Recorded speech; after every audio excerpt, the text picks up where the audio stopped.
Ivaldo, podemos? Então, vamos começar formalmente. Então, primeiro, eu gostaria de agradecer a disponibilidade do Ivaldo, é um privilégio tê-lo aqui. Ivaldo já é um amigo, colega de tantos anos, não vou falar quantos, né, Ivaldo? Porque senão a sua camisa vai mudar de cor. E, pô, é uma honra e um privilégio estar com você aqui, compartilhando dessa série de palestras, de aulas, de companheiros que trabalham com as questões do corpo. Então, é isso aí, Ivaldo. Fica nas suas mãos. Qualquer coisa eu estou aqui para ajudar se precisar. Vamos em frente. Obrigado. Bom, eu achei muito agradável esse contato que você propôs, porque faz tanto tempo que eu não tenho uma aproximação com o raciocínio psicoterápico, da visão mais próxima da estrutura psíquica mesmo. Então, voltando a assistir alguns encontros que você fez, foi muito especial me aproximar, porque você vai viciando muito no foco do seu trabalho, né? Então, agora, recentemente, para que todos saibam, eu lancei um livro sobre a adolescência e foi muito especial. O Rubem faz um pós-fácil muito complementar sobre a visão que eu exponho do psicomotor, e ele vai mais dentro do universo. E então, se vocês depois puderem ver esse livro, é Edições Sesc. Eu já estou fazendo propaganda do livro.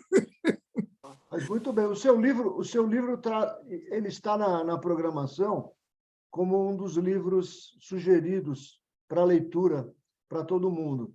E foi uma honra você ter me convidado para fazer esse pós-fácil no seu trabalho, que eu aprecio tanto e é de uma profundidade enorme. E eu entendo quando você fala, a gente se acostuma a estar no nível assim da psicomotricidade e tal, e às vezes passa batido alguma coisa que você já está fazendo, né?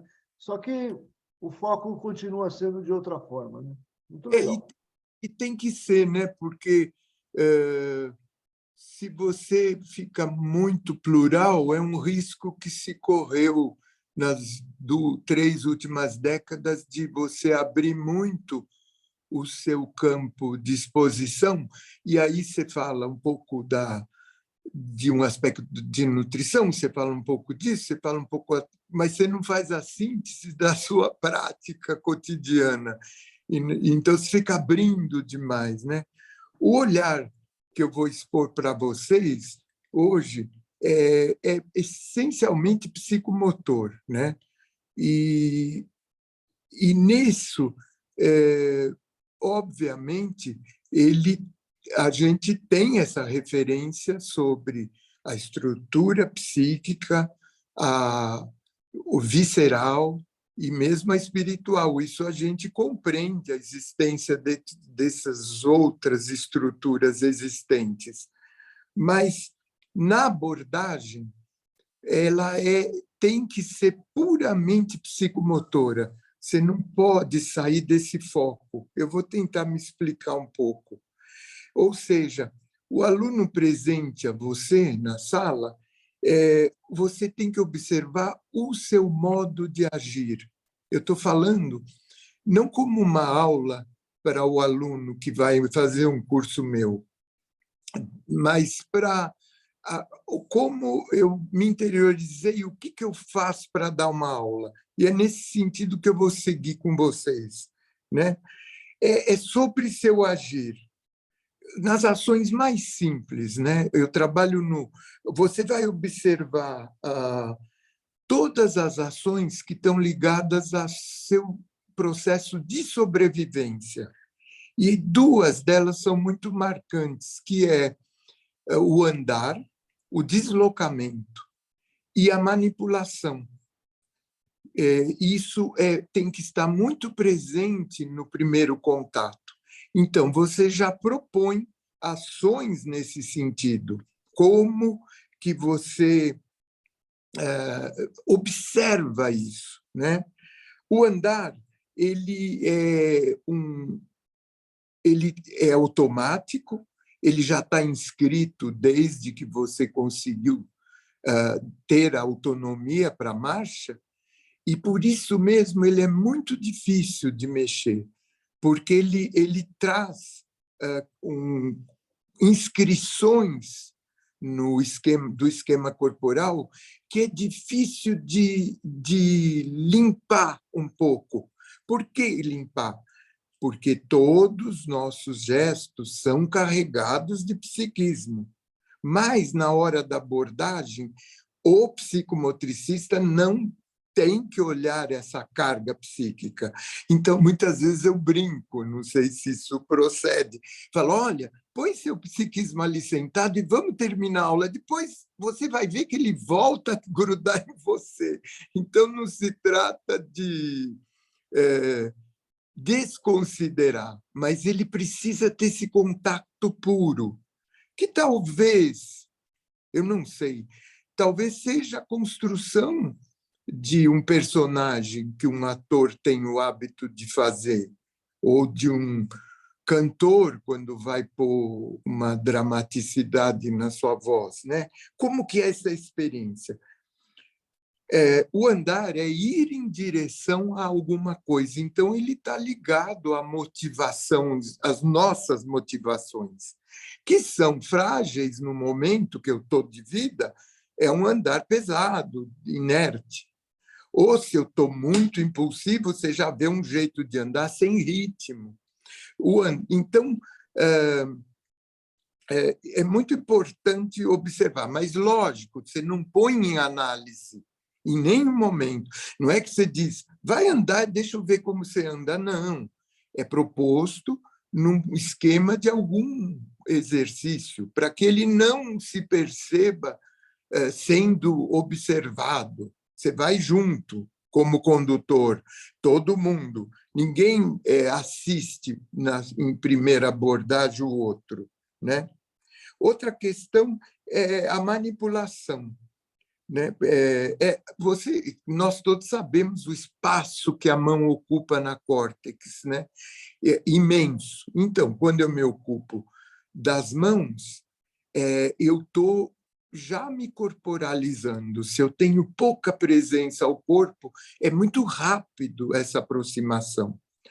As pessoas que se encontram em estado depressivo, a minha experiência, elas têm muita dificuldade e não querem, elas se irritam com o uso do braço e da mão.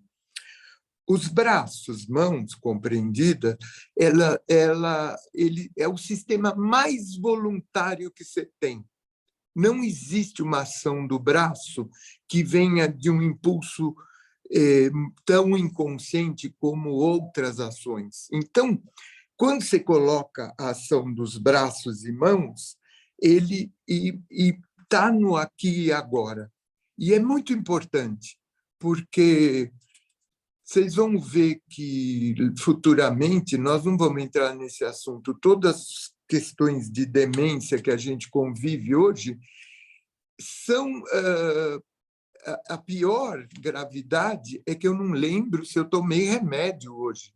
Eu não lembro, será que eu desliguei o fogão quando eu saí de casa? A demência, a memória, muitas pessoas com Alzheimer têm a memória de alguém, quando foi abraçado. A memória afetiva, ela fica inscrita. Então, essa memória de sobrevivência para eu estar aqui e agora é a primeira a perder. Então, é muito importante que a gente trabalhe nisso. Nós, a função psicomotora. Então, para não se perder dessa relação. A mão, ela tem... Quer dizer, você vai sempre enfatizar as extremidades. Ou seja, à medida que eu começo a ter autonomias, as informações que vêm do mundo exterior, do mundo, da atmosfera, dos objetos, tudo, as impressões externas e contato é que vão modulando o meu cérebro. Então, o periférico é muito importante. Então, é um trabalho essencialmente do periférico ao central. E isso é muito importante porque tem muitos métodos que começam pelo eixo vertebral, que começam já por questões internas. Então, a gente reforça para que não se misture, né, para esse processo, que fique bem claro a ferramenta que são esses 4 veículos, quer dizer, 2, se quiser, braços e pernas, pés e mãos. E é como foi. Você é muito inquisidor logo que você se apropria do corpo aqui na gravidade. E as mãos, os braços e pernas, ao nascer, eles são todos encurtadinhos. Até interessante, tudo que eu vou falar sobre um olhar psicomotor, né? Então, quando eu vejo Shantala, é muito interessante, porque a Shantala, aquela massagem do bebê, eu não pratico, mas eu gosto de ver e do procedimento. Ele está dando comprimento aos braços e pernas, os membros, para que essas 4 estruturas entrem em função com o meio ambiente e com o outro, como comunicação. Isso não poderá nunca desaparecer, no meu ponto de vista, como meta, porque nós vamos passar por fases como escrita, depois a outra crucial, puberdade, depois a maturidade adulta, com mais sexualidade, depois, quando eu começo a envelhecer. Nessas etapas, essas ferramentas têm que ser recicladas. E é isso o olhar psicomotor, né? O que você vai... A preocupação tem que ser uma interferência ao psicomotor, primeiro, nos gestos parasitas, né? O que a pessoa possui, mas você não sinaliza. Ela, por exemplo, às vezes tem uma ação como se fosse um canguru. O bracinho é encolhido, já adulto, com o cotovelinho encostado. Pode ser de tanto segurar a bolsa no cotovelo. Aliás, tem uma briga eterna com a aluna que chega com a bolsa no cotovelo e fala: "Está no cotovelo!" Tem que aterrorizar, porque é gozado, né? E a pessoa chega com aquele bolsinha no cotovelo, que é feminino, né? Mas é uma bosta segurar porque o braço tem que estar em função. É tão interessante, você olha no jornalista na TV falando, ele tem sempre os cotovelos grudados no corpo.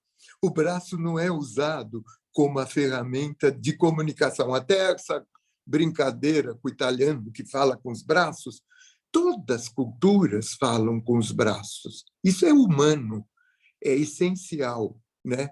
Então, o braço é a primeira estrutura que faz você falar antes da boca. Então, ela não pode ser interrompida, né? Eu digo isso como olhar, né? Agora,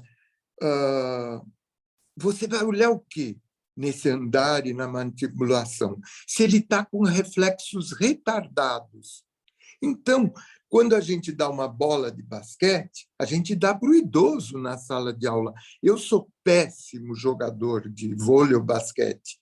A bola que eu uso de basquete é no intuito de uma percepção temporal. Os gestos são muito pouco perceptivos ritmicamente.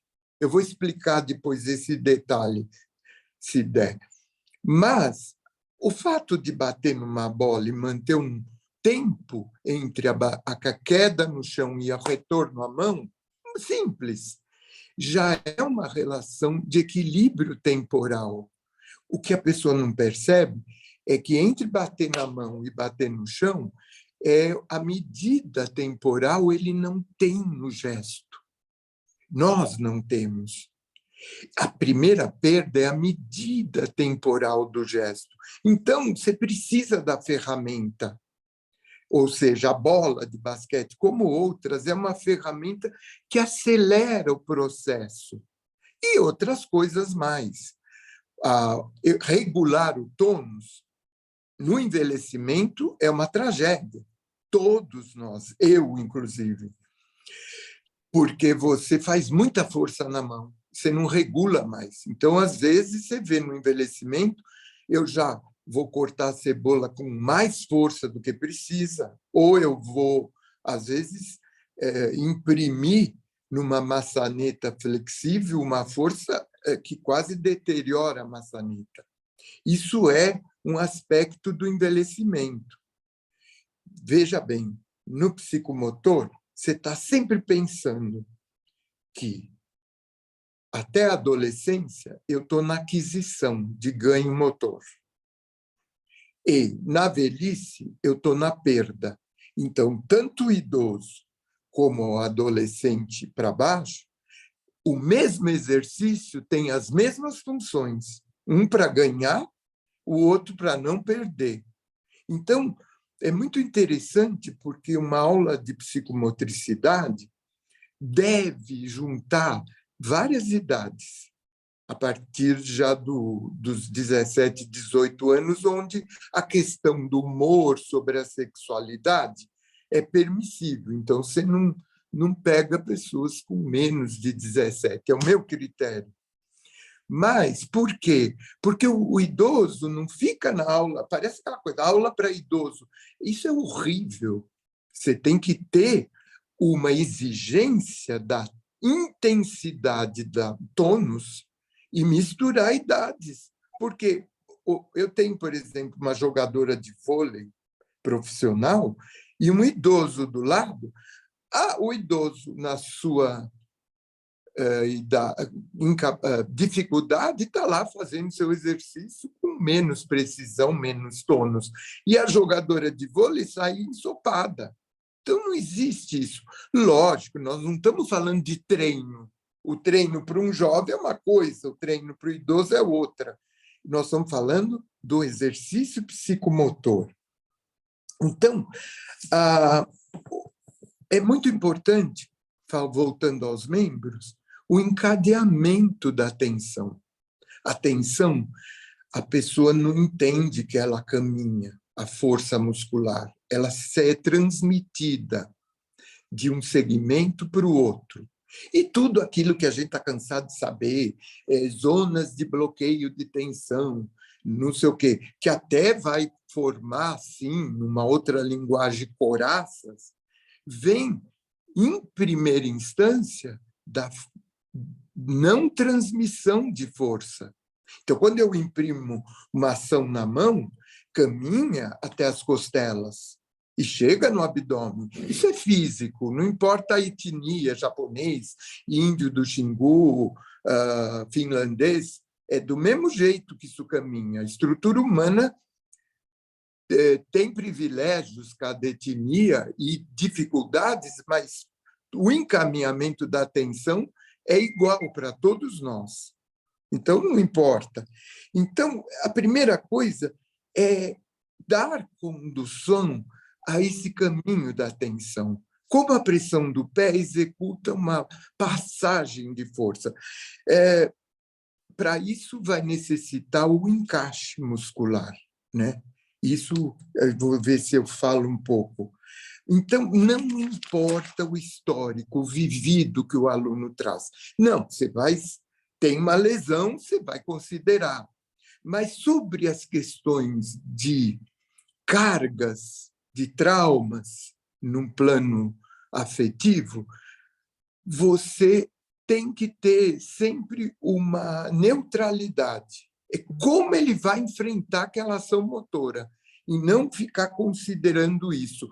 Esse papel do psicomotricista não é analisar essa carga que ele traz. A gente tem que tomar muito cuidado, para não virar um psicoterapeuta, né? Porque senão você mistura canais. É interessante falar isso para vocês.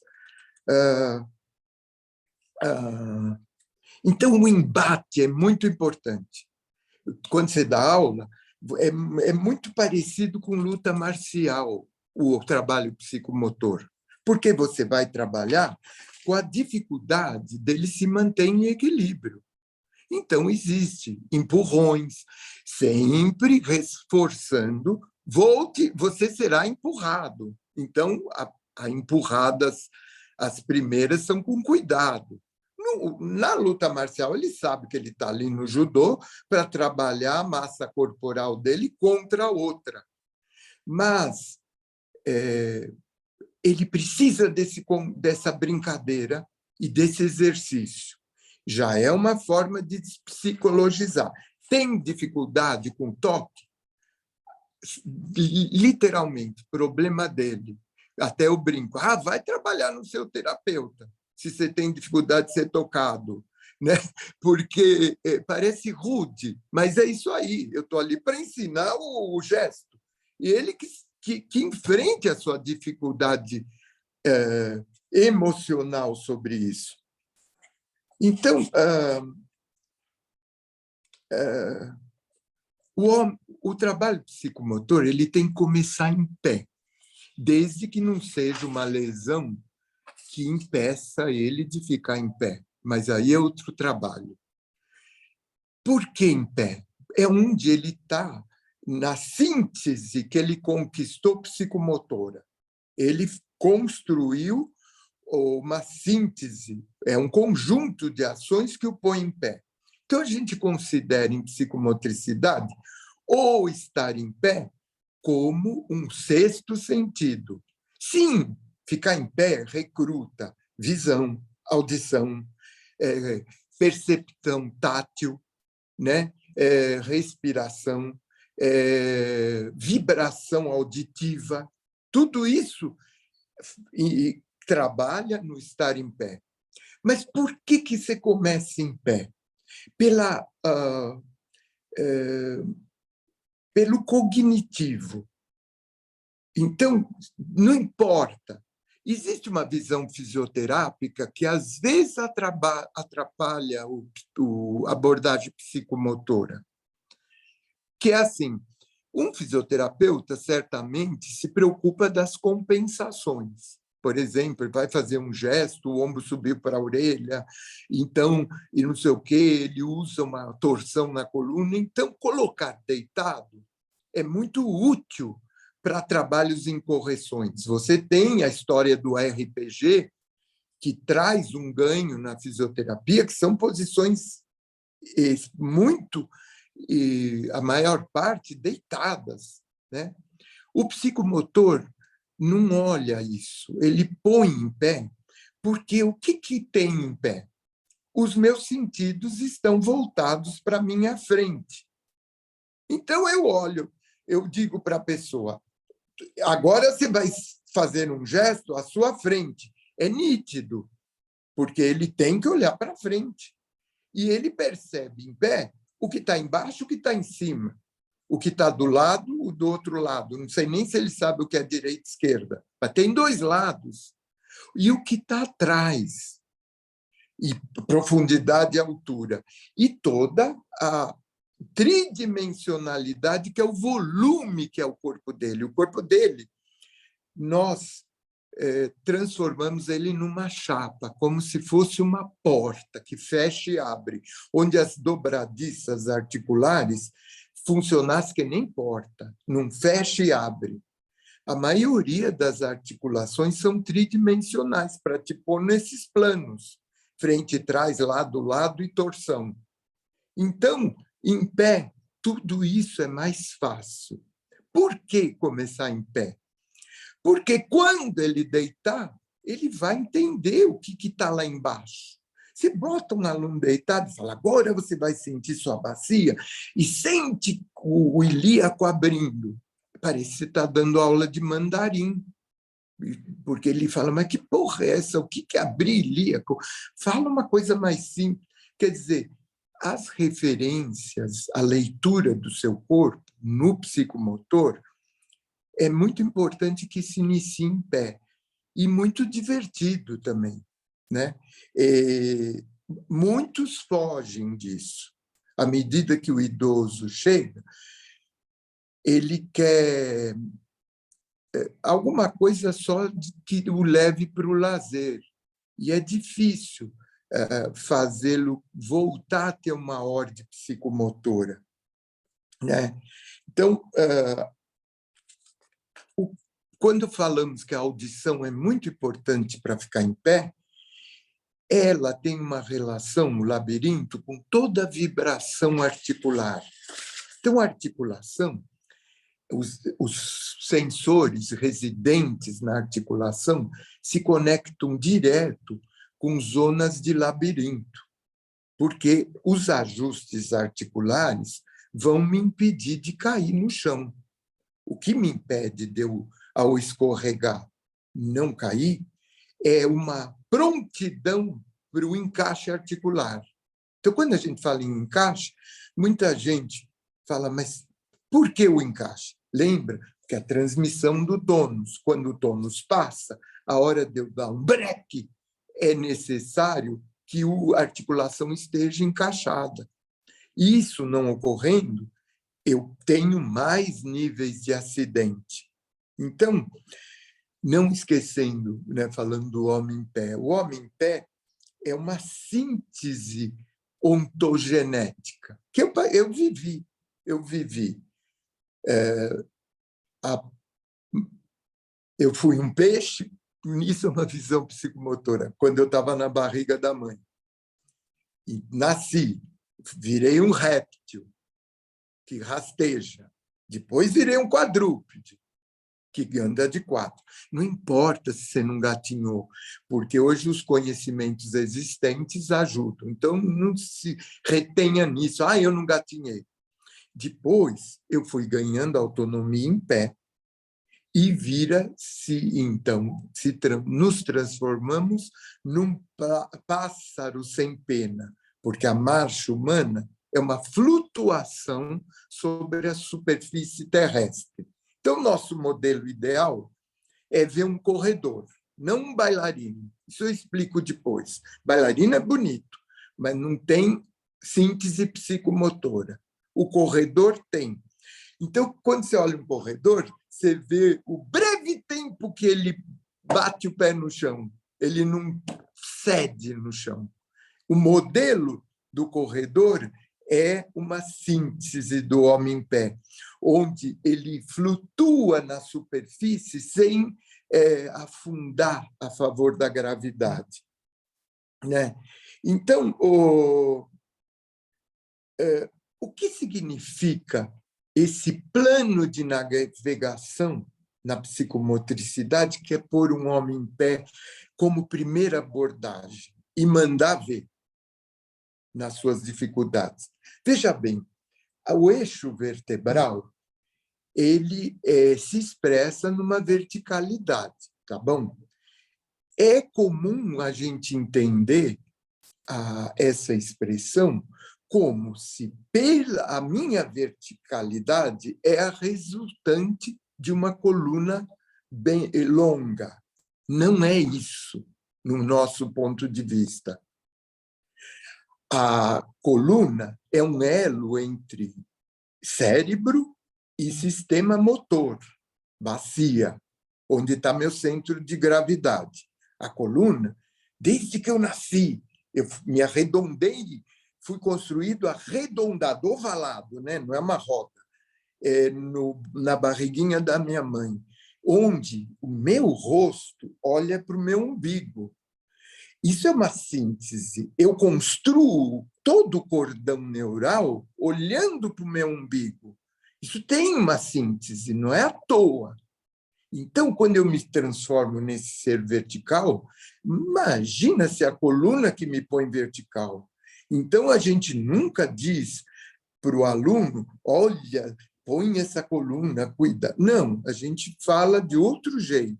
Por quê? A coluna tem como função primordial, me levar ao à base da Terra, que é a minha bacia, as relações aqui do peso antes, e ao cérebro, ao mais primordial, porque sem funções de elos neuronais é uma tragédia.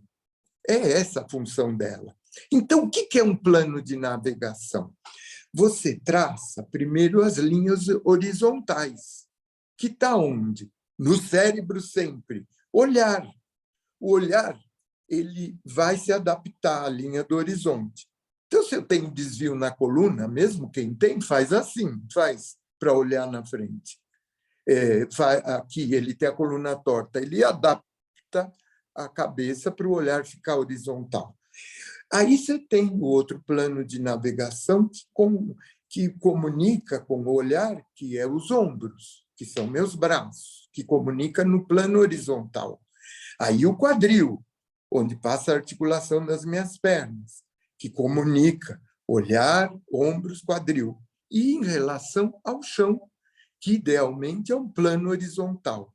Isso existente e experimentado, começam a surgir as linhas paralelas, que convergem para o teu eixo neuronal, para a sua medula, para os seus sentidos primordiais. Quero dizer, formam os riscos horizontais, e que é esse plano de navegação, e eles vão criar linhas paralelas ao eixo vertebral. E então, o que me faz vertical são uma série de linhas que formam esse corpo, que é um cilindro, que não é coluna vertebral. A coluna vertebral está lá dentro. Eu não quero me deter nisso, senão eu não saio disso. Isso é coisa para a aula em si.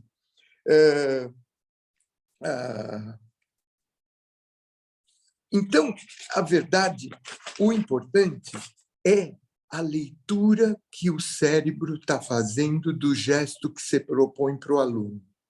É só isso que interessa.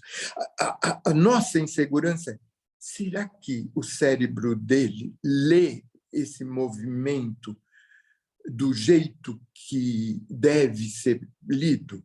Lido quer dizer em termos anatômicos, fisiológicos, físicos. Não é uma leitura. E você nunca sabe se ele está lendo idealmente. Então, você pega a trazer a mão o alimento à boca, tão comum, é um gesto onde o ombro se apoia nas costelas e você aumenta o volume aqui do sovaco, da mão que trouxe, certo? E isso tem toda uma rotação.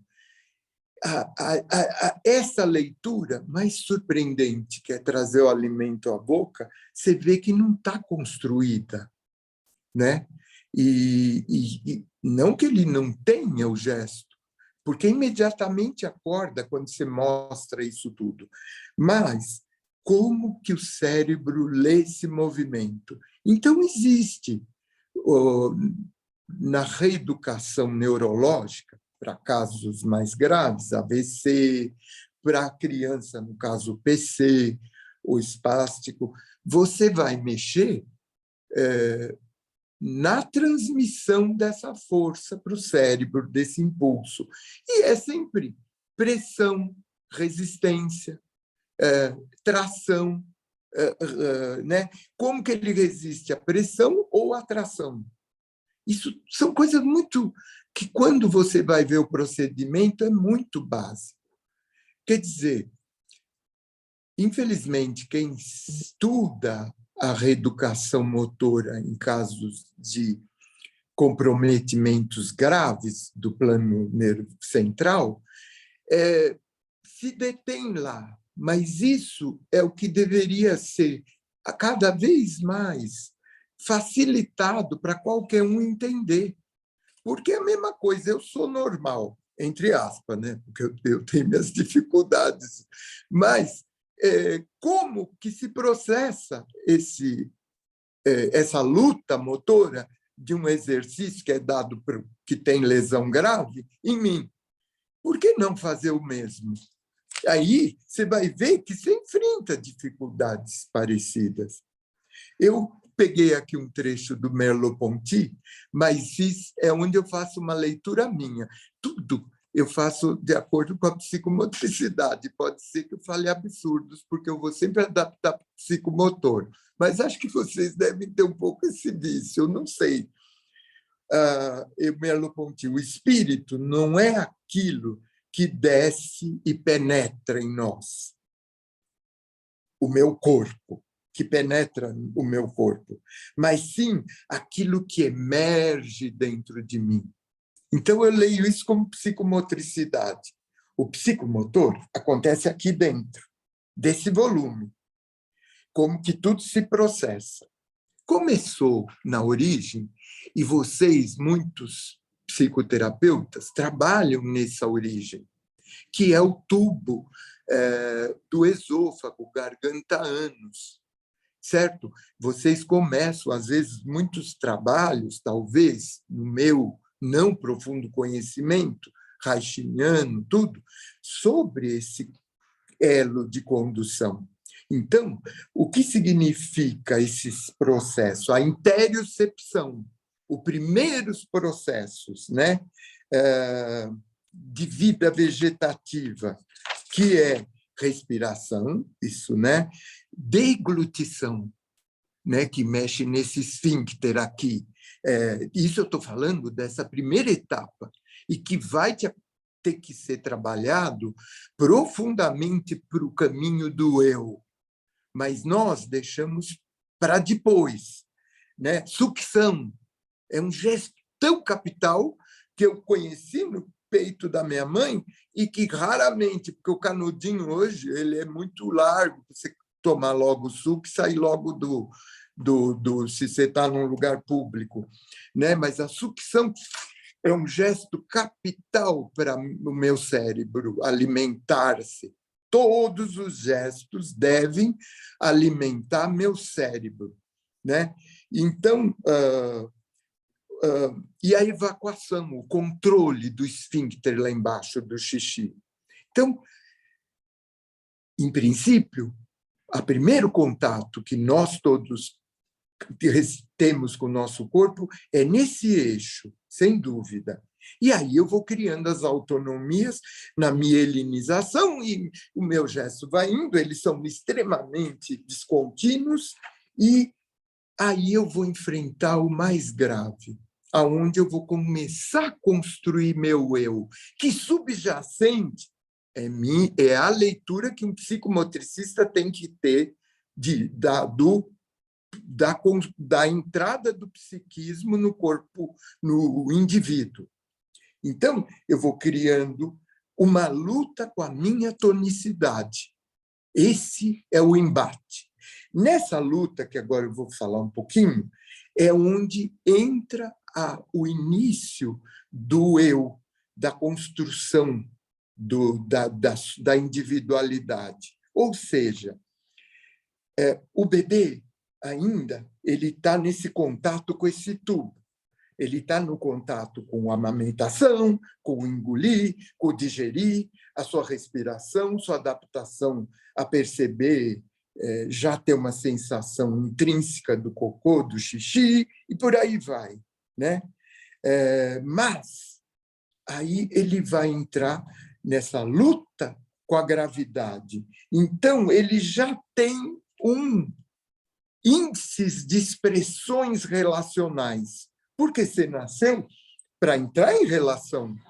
Sem essa entrada em relação, atrasado, isso já começa a criar processos motores autistas. Então, é muito importante o estímulo ao bebê. Isso tudo vocês sabem, eu só estou falando, revisando. Então, a tonicidade dos músculos é capital. Você vai ver como que ela se processa, ou seja, hipotonia ou hipertonia, ou excesso ou carência dessa ação no bebê, porque isso vai acompanhá-lo para o resto da vida. Já está manifestado nos seus componentes estruturais. Então, é importante. Mas isso é instintivo. Toda mãe sabe o quanto é necessário uma camponesa, põe o filho nas costas. Isso tudo a gente já sabe de tudo que é bom. É muito difícil, porque hoje em dia, com a distância para o trabalho, né? Mas eu queria só dar mais um parêntese, porque eu vou citar uma pessoa muito importante para a psicomotricidade, que é o Henry Wallon, Wallon. Ele é muito, ele é início, né? Ele é o quê? Começo do século XX, né? Para o Wallon, e é muito importante, ele é um mestre para quem faz psicomotricidade. Ele diz a motricidade traz mensagens em si, ela é o germe da nossa vida psíquica. Então, a psicomotricidade germina a nossa vida psíquica, no sentido mais prático, porque se meu corpo não é um veículo de comunicação, todo o meu potencial existente, do que vai se manifestar nesse indivíduo, é muito difícil. Então, aí você vai olhar, né? Como? Então, começa tudo nessa tensão do gostar ou não gostar. É muito singelo esse olhar, né? Por exemplo, de frente à fome, o sono, a dor, o bebê crispa seu corpo, ele tem que crispar. Então, que grau de tonicidade ele tem para manifestar essa ansiedade, porque ele está com sono, está com fome e não sente-se seguro. Por isso até que volta-se hoje em dia a encaixar as articulações de um bebê na mesma reciprocidade do útero. Você já tem ferramentas que se envolve o bebê, né, para o encaixe articular. Então, o estado de tonicidade, de satisfação, é algo que ele já começa a adquirir, um estado de satisfação, de tonicidade que traz satisfação. É isso que é a meta que a gente vai procurar sempre como medida. Lógico que os percalços virão. Então, se acabou de dar o leite na fome, ele já vai encontrando. E essa é a medida que vai regulando o psicomotor. E é por aí, se você trabalha com bebê, que você vai olhar, sempre olhar esse grau, né? Já um bebê, você vai ver o grau de tonicidade. Um bebê que tem muita tonicidade, ele costuma andar antes da hora.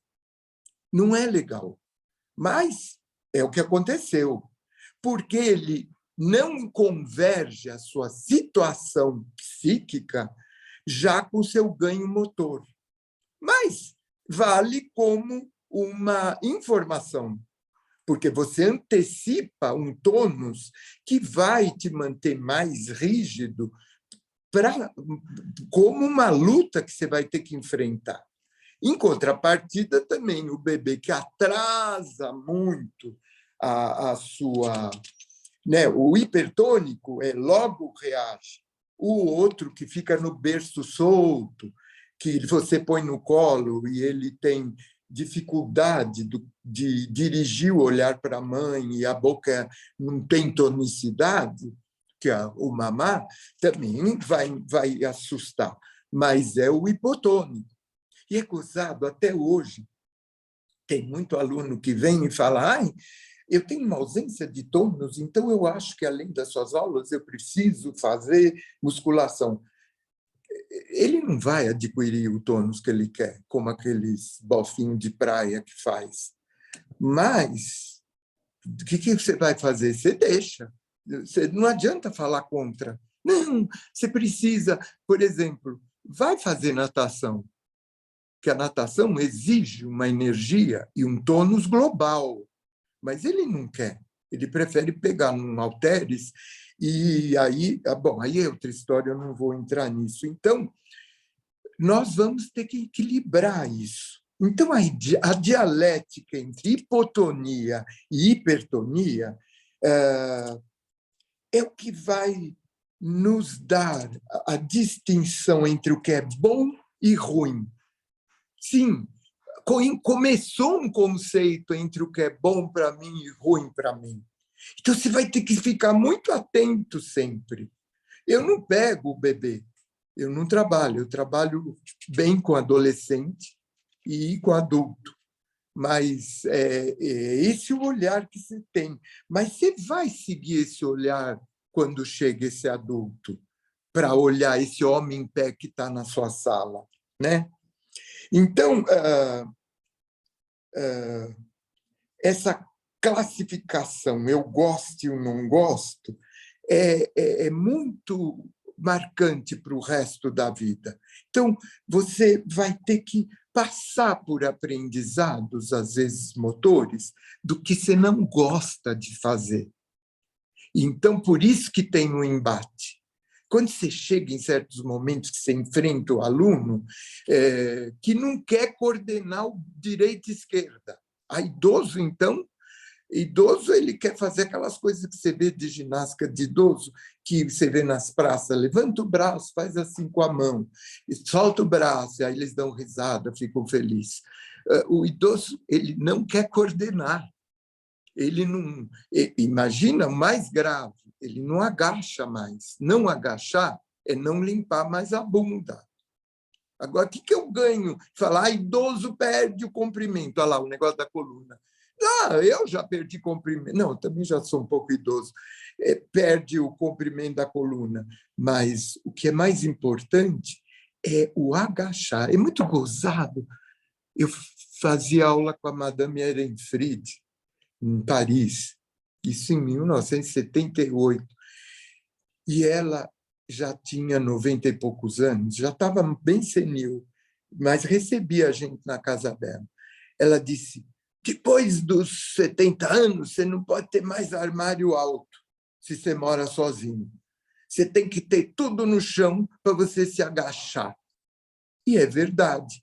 Eu primeiro perco a condição daquele arredondamento que a coluna vertebral possui na sua essência, que não é de me segurar em pé a coluna vertebral. Meu sentido, sim, me segura em pé. Meu olhar, minha audição, certo? A minha percepção tátil, mas não a coluna, que vai enrijecendo muito no envelhecimento. Ela perde o enrolar.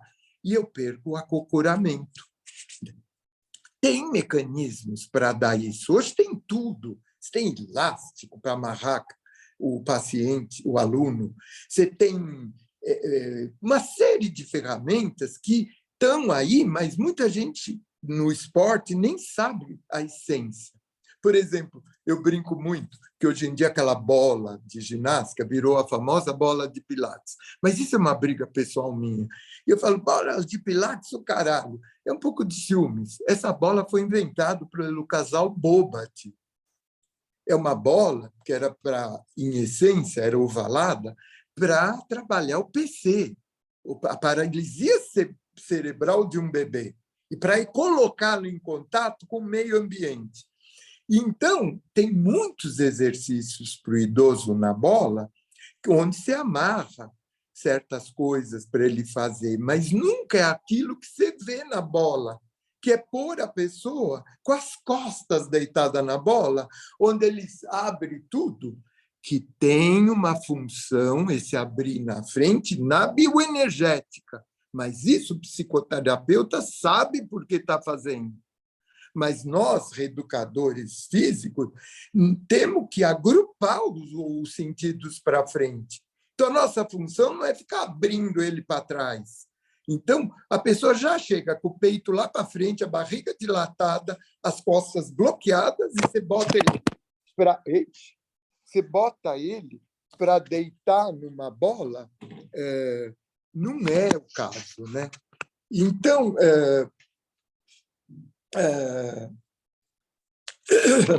eu estou quase acabando. A descoberta, eu acho, por exemplo, no aprendizado do equilíbrio, então ficou nítido que a apreensão e a locomoção é importantíssimo, porque o equilíbrio em pé, ele traz imediato contato com uma série, com o meu plano de navegação. E esse plano de navegação é o que o meu eu enfrenta. Esse eu que eu não sei nem se eu conheço totalmente, se eu fui nesse caminho acompanhado por um psicoterapeuta, por uma viagem nesse sentido. Mas, de qualquer forma, é um retrato difícil de ver. Mas é onde eu entro em contato com todas as questões existentes, subjacentes no meu psiquismo, né? É onde, quando eu começo a ficar em pé, a gente diz que é a descoberta do corpo somático, onde eu já, na adolescência, entro num contato muito violento com ele. E eu acredito que a nossa função no psicomotor é um atendimento ao corpo somático, tentando descarregar um pouco. Essa é a nossa função, essa carga psíquica que ele traz desse enfrentamento, de descoberta da sexualidade, de descoberta de classificação com esse mundo que está sendo imposto e do que eu gosto e não gosto. Como eu vou administrar isso, né? Uma outra coisa para finalizar, que depois eu gostaria de mostrar um exercício, eu falei de como eu encaro um aluno em sala de aula. E aí a gente brinca com uma série de hipóteses. Deu um eco aqui, Vitória, mas acho que não é nada, né? Bom, a psicomotricidade surge para valer, e é uma pena que é uma palavra que está dividida, psicomotor. E, na verdade, é uma estrutura que deveria ter outro nome, para você visualizá-la nessa base de construção sensorial, onde eu vou me apoiar para ter discernimento do mundo que eu vivo, né? A psicomotricidade surge mais claramente na função que ela está começando a ocupar hoje, no final do século, por um tal de Julian. Eu estou dando os nomes, como eu dei do Henri Vallon, para vocês depois, se quiserem ver, são os nossos papas. A Júria Guerra. Ele, o Julian Júria Guerra, ele traz ela numa ocupação que hoje ela está começando a atender uma série de setores. Porque até então, o que era a psicomotricidade já vista?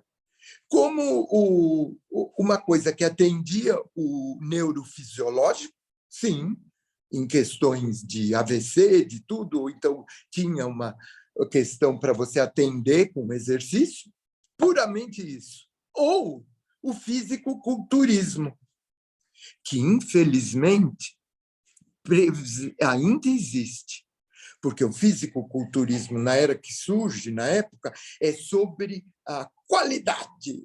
Quer dizer, se você vence o movimento, você enfrenta muitas estruturas psíquicas, não aguento isso. O fisicoculturismo, na sua era maior, é eugenista. Você põe alguém na sala para medir sua capacidade, né? Isso você faz. Se ele resolveu ser jogador de vôlei, e você vai ver se ele tem aptidão mesmo, mas mesmo assim é arriscado, né? Porque tá certo, você vai fazer uma análise se aquela pessoa nasceu para ser bailarino. Um bailarino ele tem que ser escolhido porque ele tem elasticidade genética. Senão, ele vai fazer muita lesão. Aliás, quem tem elasticidade genética não vai poder nunca ficar se alongando tanto, se não for bailarino. Porque quanto mais ele alonga, mais ele favorece um excesso da sua estrutura. Então, esse Julien Aguerra, que é o nosso mestre, ele vai pôr no seu devido lugar para atender socialmente, né, a psicomotricidade. Em que sentido isso faz sentido hoje? A escola, em sua origem, ela atendia a criança na sua essência, né? Que esse professor que você ficava na infância cuidando de você, que marcava um pouco, e você tinha referência de um cuidador que até olhava o seu desenvolvimento psicomotor. Isso não existe mais, infelizmente, porque você põe uma criança na escola também para poder ir trabalhar.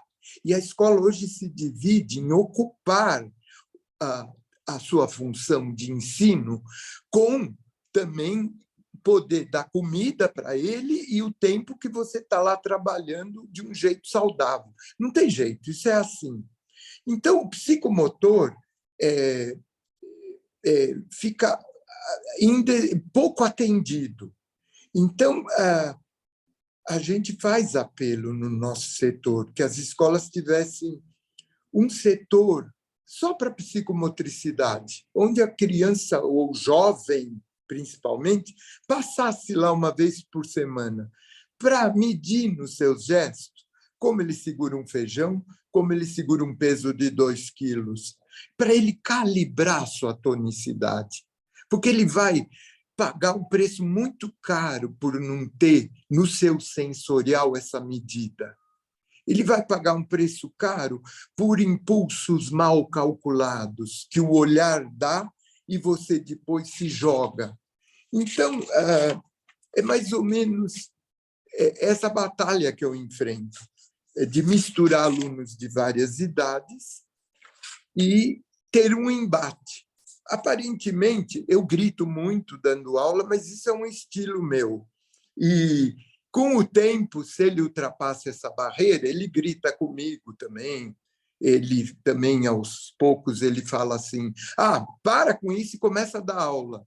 Quando eu estou divergindo muito e falando com conceitos, chega, dá aula. Ou seja, tem que ter uma relação, por isso que dá certo com o adolescente, eu não me dou bem com a criança, porque eu tenho um embate com eles, eu já começo brigando, e eles adoram, porque, na verdade, é para cumprir aquela briga que ele naturalmente tem com os pais e deve ser comigo. Então, mas eu já sofri ataques de pais que acham que eu estou violentando a criança. Em suma, eu caguei, mas eu posso ter essa atitude porque eu não estou vinculado a uma instituição, né? Mas quando me convidam, sempre dá problema. Mas é legal, porque às vezes, trabalhando com os adolescentes de periferia, o psicopedagogo dizia, não, você está agindo de um jeito indevido. Eu dizia, não, deixa comigo, eu vou para o pau. E era muito gozado, porque muitas vezes eu faço o gesto desatento dele. Eu deixo a boca solta, eu sento na coluna e começo a dar aula. Então, eu vou lá para trás, falo, então agora vamos começar. E até que eles se incomodam e falam, dá para você se organizar? Rubem, eu dou os exercícios já ou a gente bate um papo antes? Não, eu acho que você poderia dar o exercício já. E depois a gente conversa um pouco. Porque tem Tá, tanta coisa aí, você falou tanta coisa, eu anotei tantas coisas importantes aqui, pelo menos para mim, e eu tenho certeza que o pessoal que trabalha na área aí deve estar cheio de questões também, ou deve estar associando com as coisas que você falou. Então, vai ser legal fazer o exercício antes, acho que vai acrescentar mais um detalhe importante. Detalhe tá. não, mas uma questão importantíssima. O, Tá de, bom? o exercício que eu proponho é porque eu achei muito divertido essa relação no Zoom, né, face a face, mas você não precisa se expor tanto aí. Eu não preciso te ver muito. É só para você ter o contato. É importante, durante, que você fique sentado bem e não encoste a coluna, né, na hora de fazer. Nós vamos usar o dedo dentro da boca. Então, se você precisa lavar a mão, você lava, né? Porque você vai pôr lá dentro da boca. Segundo, uma escova de dente para você sentir texturas diferentes, a textura, né? Que ajuda. E eu pedi uma toalha que eu vou fazer tudo breve, mas acho simpático. A boca no desenvolvimento, não, no trabalho em sala de aula, é muito importante para questões de sonoridade. Não logo no início, a gente não começa com emissões sonoras, mas como eu organizo a face para respirar, é muito importante. Então, você vê, às vezes, a pessoa fazendo trabalho respiratório e a cara está totalmente sem organização. Ou tem, voltando, hipertonia em certos lugares ou uma hipotonia geral. A hipotonia na boca é muito grave, né? Porque isso, a informação que vai para a córtex, porque o que acontece aqui na fonação? É um sistema que alimenta as zonas cerebrais, independente da função comunicativa do eu para o mundo, da minha necessidade para o mundo.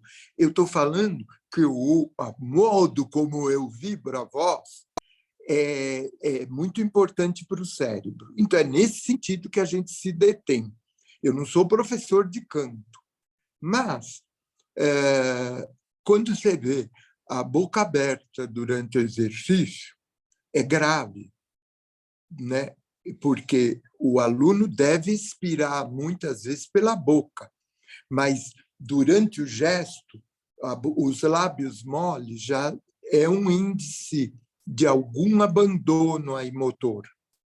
E como a língua está apoiada no palato, certo? E era um minuto.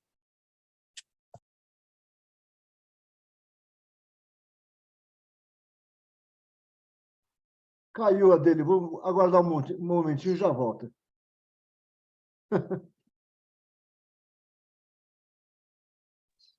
Vou lavar minha mão e já volto, Rubens. Tá bom, vai lá, Elaine.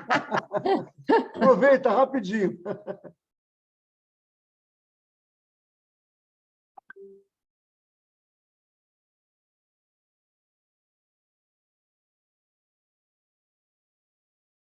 Rubens, Oi, oi. você está gravando hoje? Tá, né? Você Se eu está tô o quê? gravando? Estou Gravando. gravando. Estou. Porque eu estou perdendo muita conexão. Está tudo gravadinho. Fica tranquila. Bom dia, Rubens.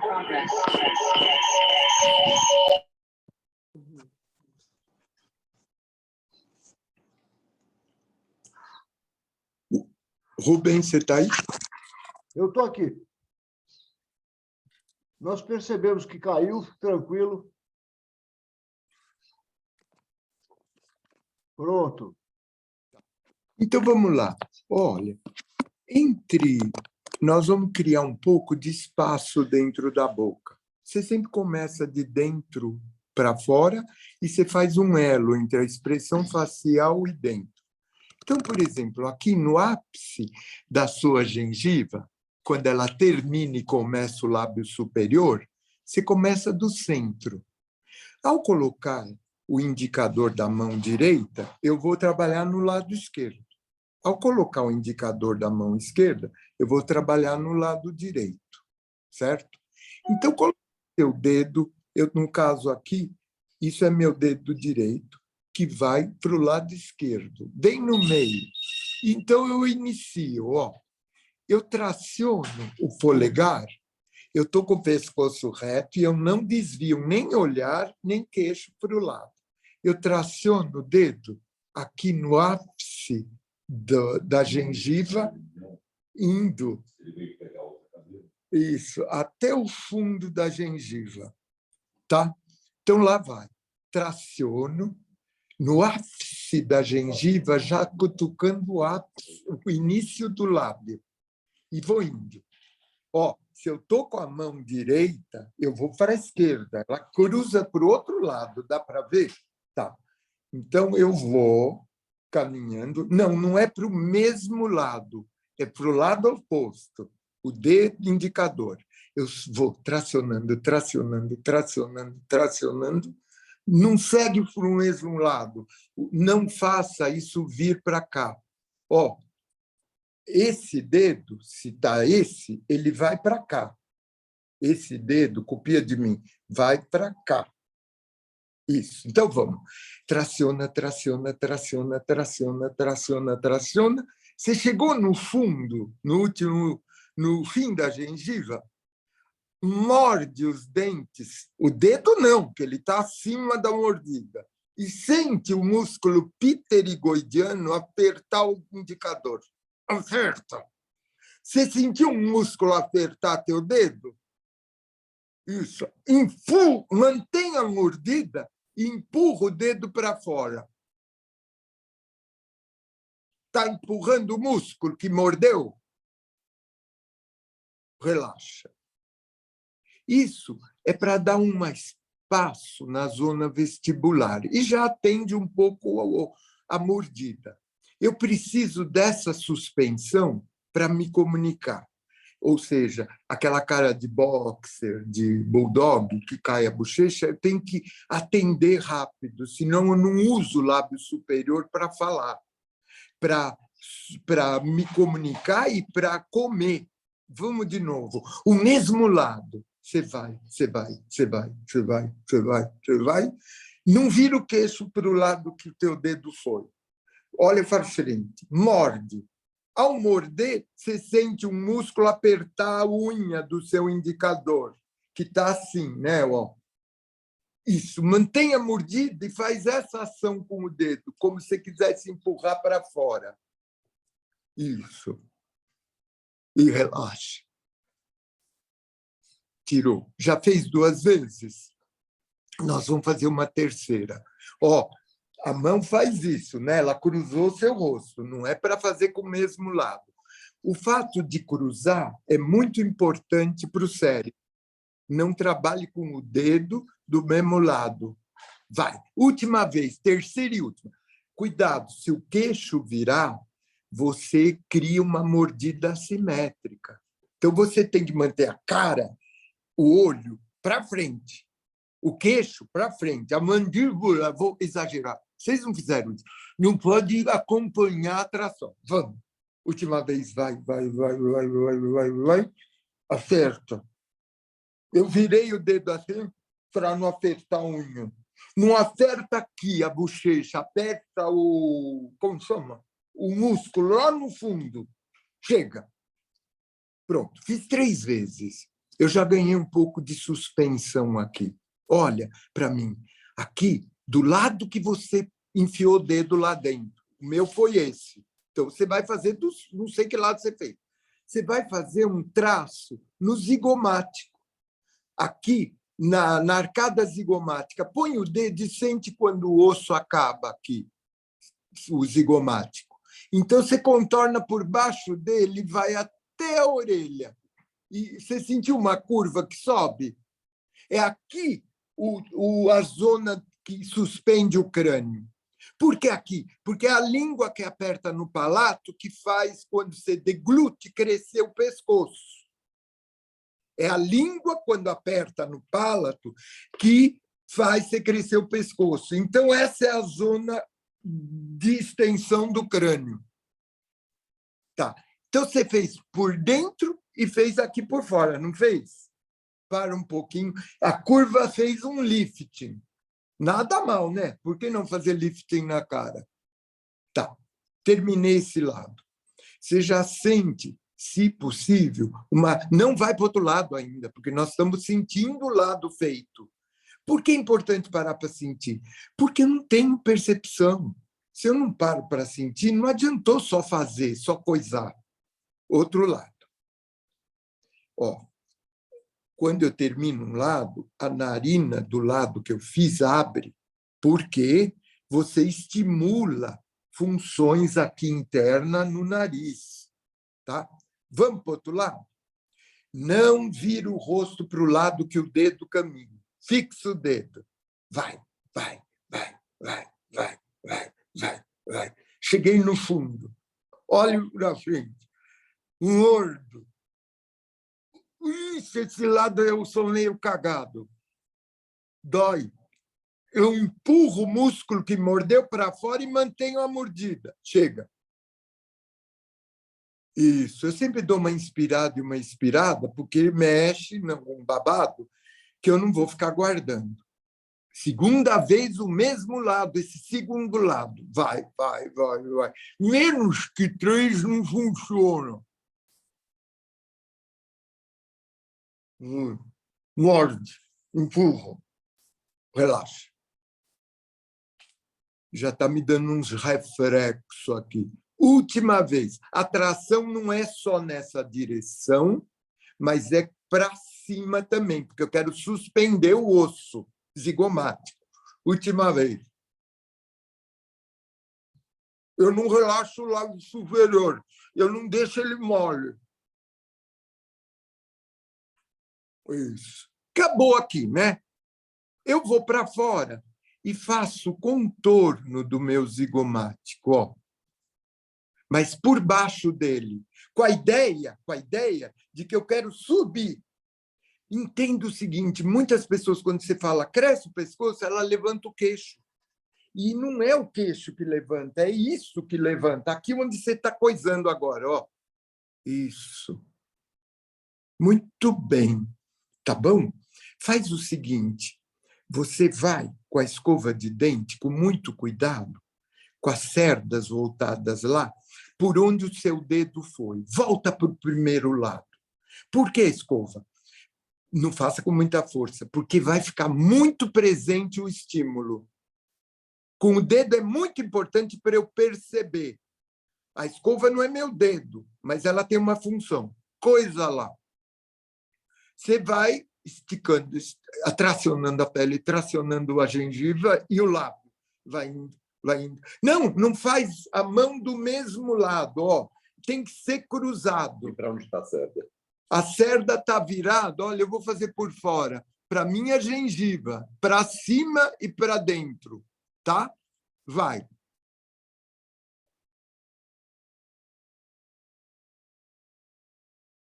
Lu diz, você está fazendo com a mesma mão do mesmo... Laís, com a mesma mão do mesmo lado. Troca de mão. Tá. Tá, vai. Foi. Fica lá. Morde. Empurra o músculo com a escova. Relaxa. Dói? Dói, sim. O músculo da mordida é muito forte e sempre muito tenso. Né? Eu não estou querendo tirar a força dele. Nunca pense em tirar a força de um músculo. Mas distribuir para algum lugar, vai. Última vez, do mesmo lado. Vai. Empurra. Relaxa. Pronto. Ficou muito presente, vai ficar. O que eu fiz é a medida certa. Você não vai fazer 28 vezes. Vai sangrar, vai machucar. É um alô. É um alô para eu pôr isso nessa função. Não é para impor. Então, é importante que eu faça daqui 2 dias. Outro lado. Eu fixo a escova. Com as cerdas, eu vou escovando a gengiva, o ápice da gengiva e o início da curva que vai dar o lábio superior. Vou indo. Eu chego lá no fundo, mantenho a cerda e mordo. E empurro a mordida como se eu quisesse fazer isso com a escova. Fica relaxa. Eu vou repetir uma última vez com a escova. Aí acabou a escova. Vai. Empurra. E relaxa. Pronto. Eu, de novo, faço o zigomático, ó, dos dois lados juntos. E sinto o seguinte, olha, eu vou fazer de perfil, você fica aí. Uma das suas mãos vai fazer assim, assim, assim. Então, faz isso, ó. Vocês estão me vendo? Ó, eu faço isso. Está sem som, Ivaldo. Vitório está sem som. Vitório? Eu estou ouvindo. Eu estou ouvindo. Eu também Tá estou ouvindo, ouvindo. Roberto? Não, Eu ainda também não. estou Eu estou ouvindo. ouvindo também. Ué, Você está em que equipamento, Rubens? Eu não estou ouvindo. Vocês estão ouvindo? Sim. ô, mas Sim. você... Então continua, Sim. continua que eu me viro aqui. Eu não estou conseguindo voltar. Já voltou, Ivaldo. Voltou? Tá. Voltou. Pronto, Eu não ótimo, estou vamos lá. depois eu me viro. Ó, então, eu vou fazer isso e, ao mesmo tempo, eu coloco na base do outro. Ó, foi essa aqui. E eu vou botar o crânio atrás. Quando eu faço então, ó, e a mão atrás, eu não abaixo. É um grande risco crescer o pescoço achando que o queixo abaixa. O olhar está para baixo, eu não olho para cima. E eu vou sentindo o crânio subir. Então, presta atenção. Isso tudo ocorre quando eu engulo. E não é o que acontece. Então, vamos lá. Você vai escovar o palato. Então, você fixa. Rubem, está me ouvindo? Não está, né? Estou ouvindo, Você- estou ouvindo. Estou ouvindo Tá. tudo. Tá. Então, ó, o palato, olha para a minha mão. Imagina que aqui é o lábio superior. O palato, no começo, né, ele é pequenininho. Se você vai indo, ele vai ficando largo no fundo da garganta, tá certo? Hein? Isso. Tá? Então, eu começo a escovar sem mexer o queixo e nem olhar para cima. O palato assim, ó, na sua esfericidade côncava, ó, pequenininho, pequenininho, pequenininho. Eu vou indo até um lado do dente e o outro lado. Vai, até chegar lá no fundo. Pegou? Pega. Quando você chega no fundo, você vai sentir uma certa ânsia de vômito. Não é para vomitar, mas esse espasmo que provoca é muito importante, porque ele é ação de sobrevivência. Se um dia eu engasgar e não tivesse espasmo, eu morro. Então, não é para vomitar, mas se houver um pequeno espasmo, é fundamental. Vamos. Eu estou escovando até chegar no fundo. Isso. Vitório, eu não estou vendo todo mundo porque aconteceu alguma coisa. Vai. E vamos uma última vez? Vai.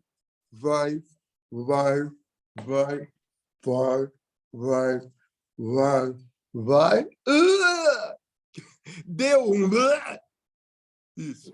As pessoas têm essa dificuldade, acredite, de ter o contato com esse leve... Pensa um pouco, um fio de cabelo e você não consegue cuspi-lo grudado na garganta. É o mínimo. Então, você vê como tem uma característica, uma caretice social, que às vezes você está dando um gesto pensando que é importante para você, na velhice, não morrer engasgado. E a pessoa, isso eu não consigo fazer. Na minha posição como psicomotricista, caguei. Eu falei, vai fazer, sim. Se não faz, não faz. Mas aí isso ela tem que trabalhar com, né? Ela que vai trabalhar essa tão grave dificuldade de ter um pequeno espasmo. Agora eu vou fazer a mesma coisa na língua, só que a língua é recíproca. Se o palato é assim, a língua faz isso, ela encosta no comprimento e largura do palato. Então, eu vou escovar de assim, a parte superior da língua, mantendo ela longa e larga. Então, eu começo na pontinha da língua. Ó. Eu vou escovar a língua para que, quando ela encaixar no palato, surja o engolir correto, a deglutição. Oh! Agora vem que vem. Se você, Rubens, se alguém vomitar, você tira do grupo. Tá bom? Vamos. Vai. Mas Atenção, hein? vamos. Ai, que horror! Ó, não deixa a língua mole quando você faz, porque ela não pode ir para um lado e para o outro, tá bom? Última vez. Vai.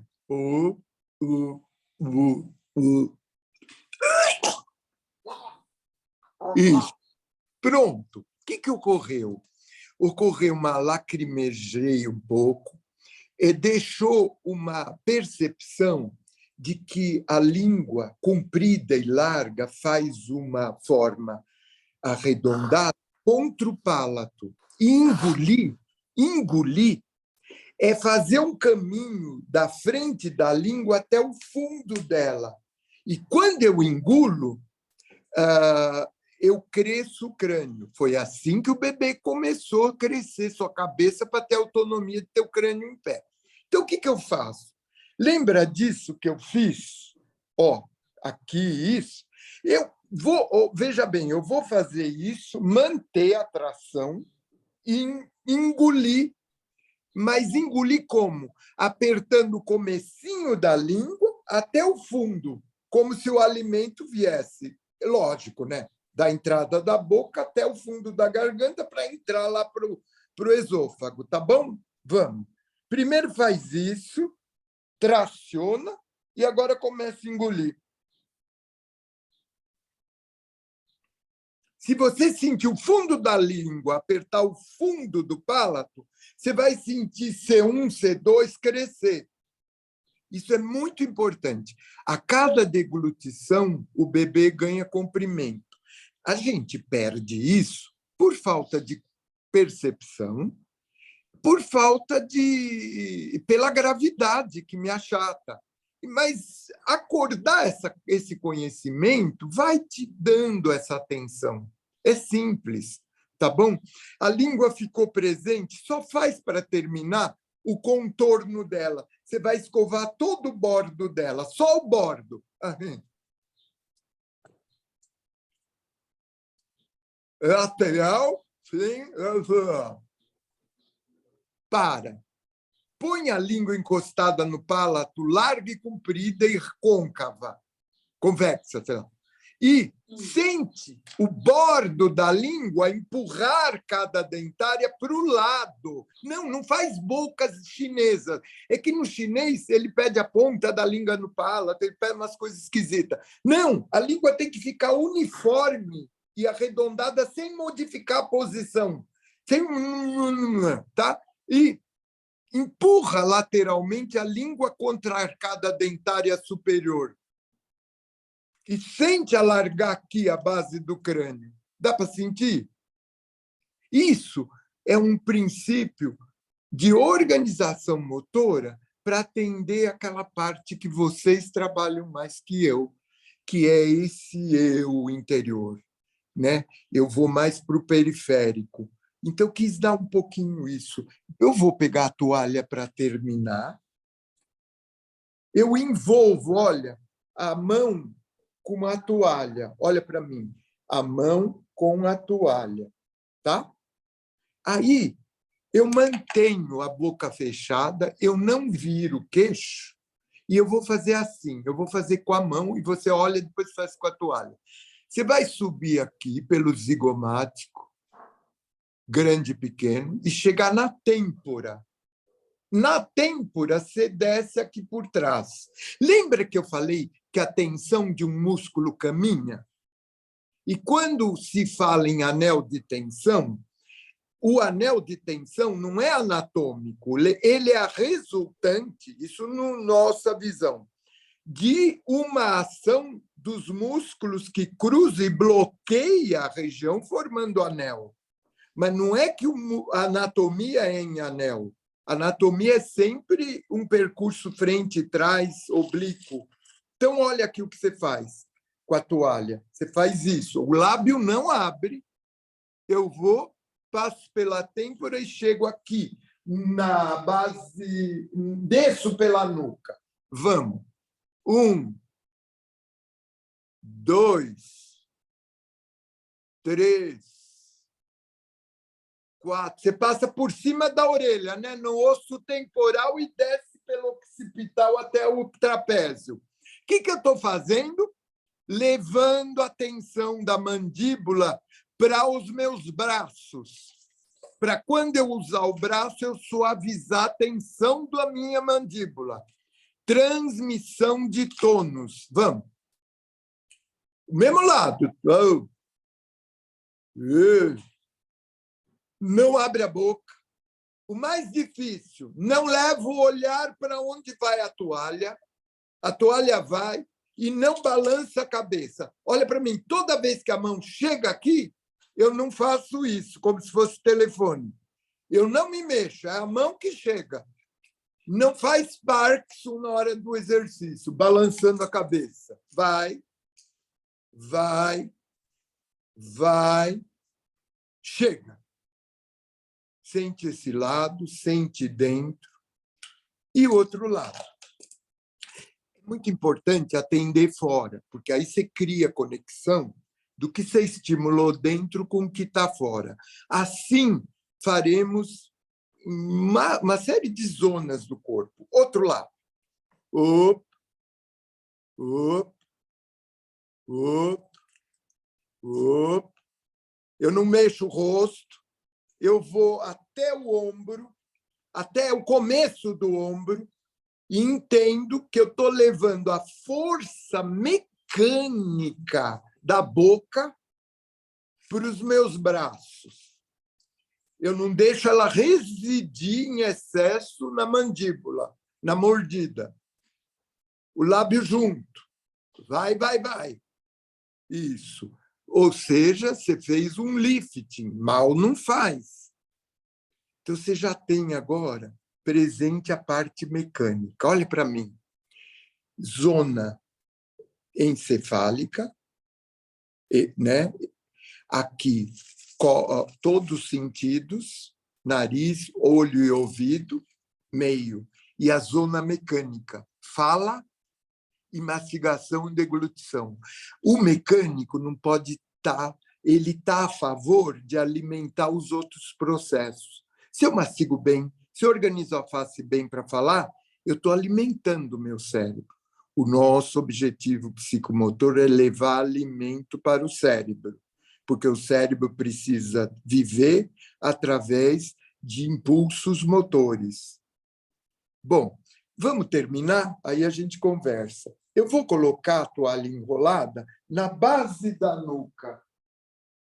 Então, ela contorna, eu não sei se vocês estão me vendo, porque eu não estou me vendo, Vitor. Aqui a base do occipital. Dá para ver? Dá. Tá bom? Aqui eu olho para frente. E eu vou puxar o crânio para cima, a orelha, e comprir a orelha, sem levantar o queixo. Não esqueça, você fala para o aluno, cresce o pescoço, ele olha para cima. A gente até brinca, não olha para nenhuma entidade, olha para frente, porque daqui é uma entidade que não faz parte dos seus credos. Melhor não olhar. Não, é que o olhar não é que conduz o pescoço para crescer. É o pescoço. Puxa. Agora faz a letra U com o lábio.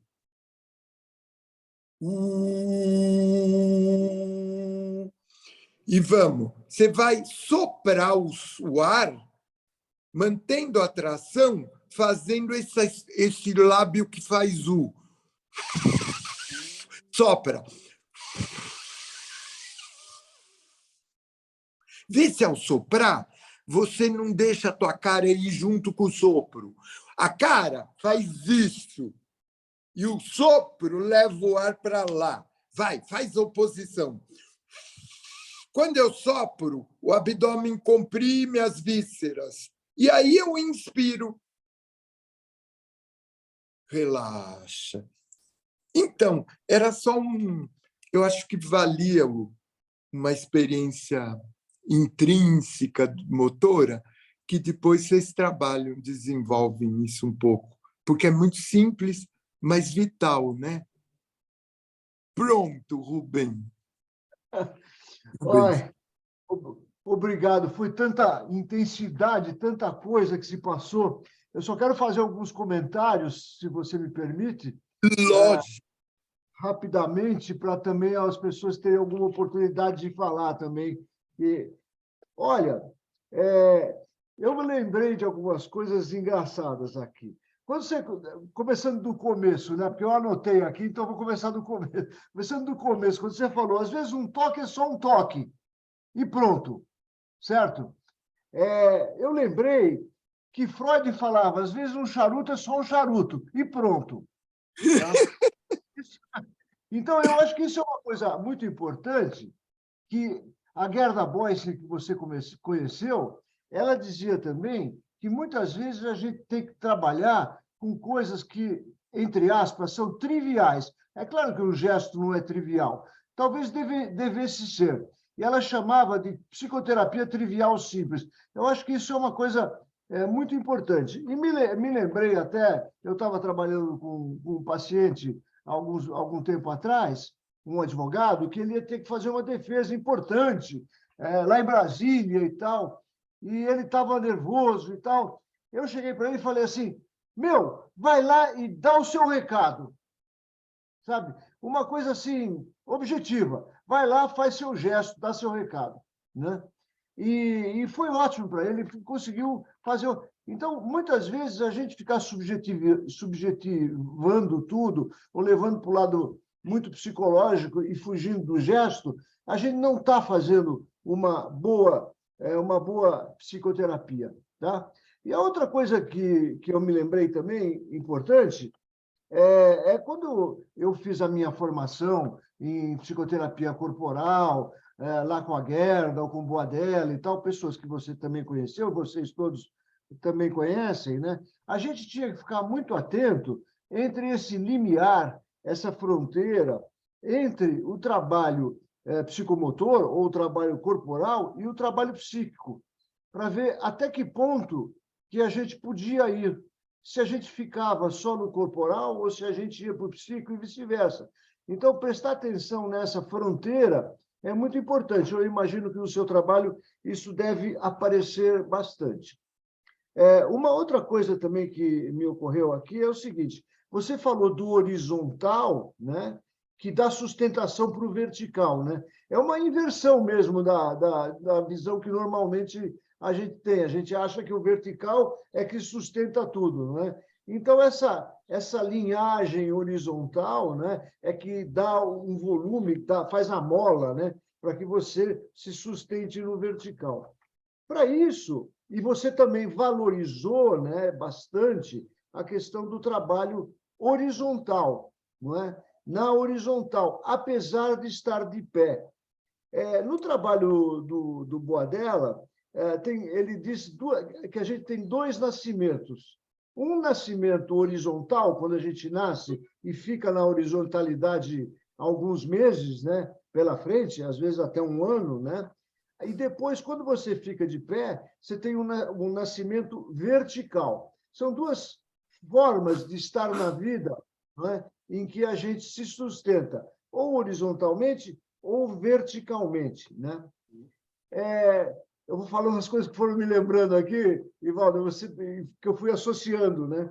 A outra coisa que eu associei aqui era com o trabalho da Eva Reich, que eu acho que você também conheceu, a Eva Reich, que era filha do William Reich, ela era uma pediatra que também, evidentemente, trabalhava com psicologia.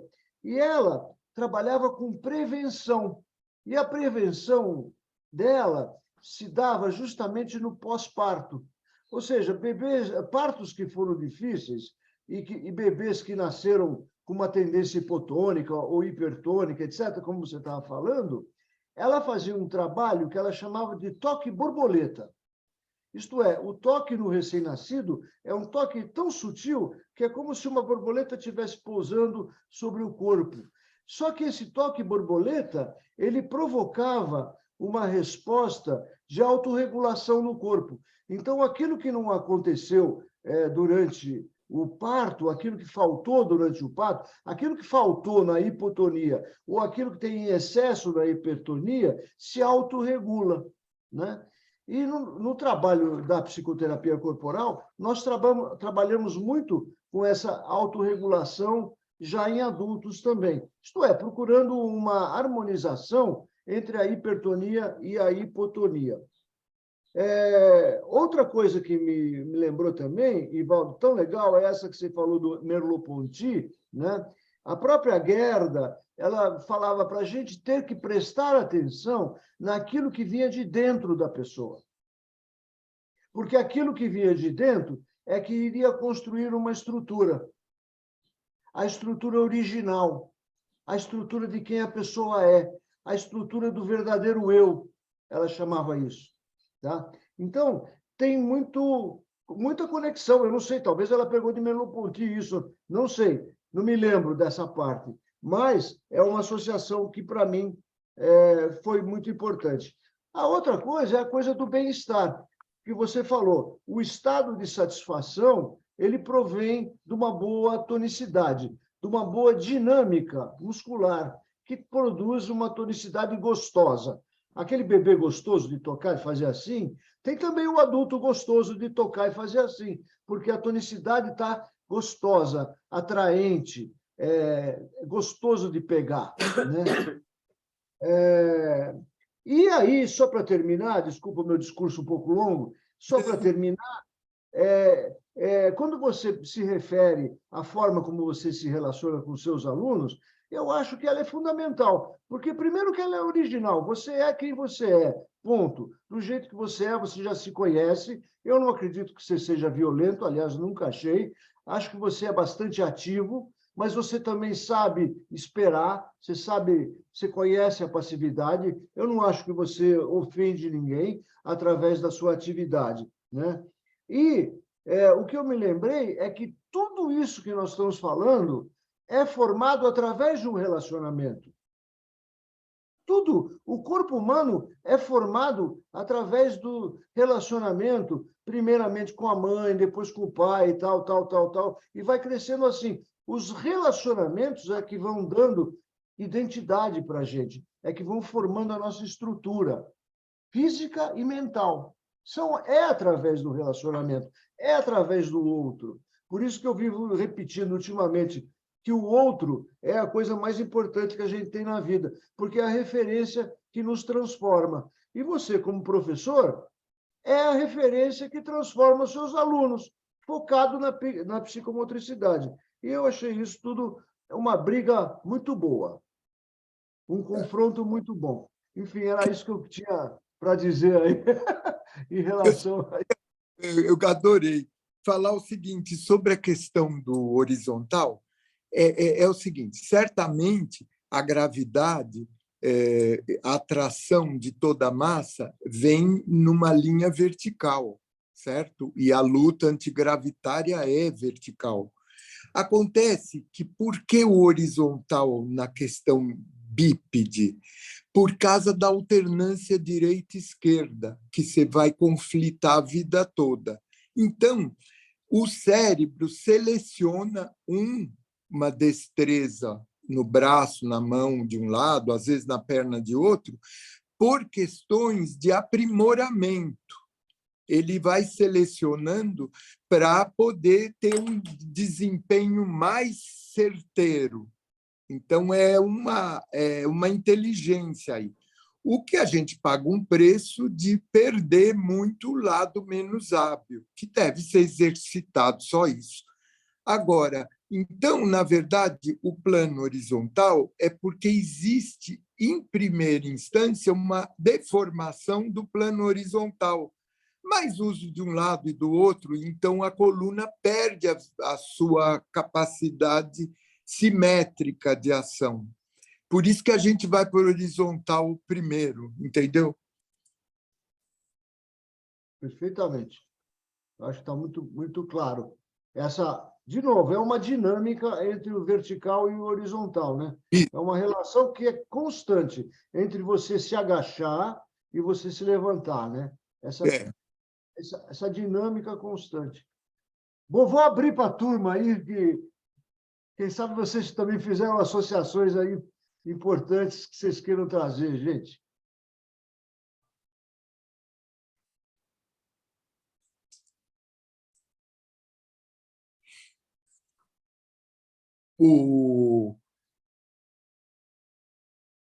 É gozado, né? Porque a gente pode falar horas, né? Não tem fim. Ivaldo, quem está falando é a Elaine, sou Elaine Gleden. Fiquei muito tocada com o teu debruçar aí no adolescente. É praticamente a minha clínica, estou com eles há uns 25 anos. Agora, me chamou demais a atenção o teu trabalho finalizando com os exercícios, porque eu fiquei alguns meses com o Loan em Nova York, e o trabalho que ele me deu foi escovação, para que eu pudesse... Mas foi tão interessante porque você trabalhou a sustentação daqui para cima, claro que está junto o diafragma, mas ele não teve essa sua leitura do para cima, sabe? Só de diafragma, de tubo mesmo, né? Sim. Então, eu queria te dizer que você é mais bioenergético e mais haitiano do que possa pensar, porque também trabalhou o primeiro anel ocular, occipital, e o segundo com toda essa garganta, que são os clássicos do Reich. Então, Sim. poder trazer na sua linguagem, né, essa coisa do primeiro nadei, fui um peixe, depois rastejei, e a gente vai somando tudo isso no nosso trabalho, quero dizer que me contemplou muito, estou bastante gratificada, já acompanhei alguns adolescentes que estiveram com você e alguns adultos aí, tô bem contemplada com a tua aula aqui. Muito obrigada, viu? Já me faz meu sábado ótimo, né? Você também fez o meu, né? Pena que você está num lugar muito feio atrás de você. Eu estou num paraísinho, sim. Obrigada. Um beijo. Tchau. Tchau.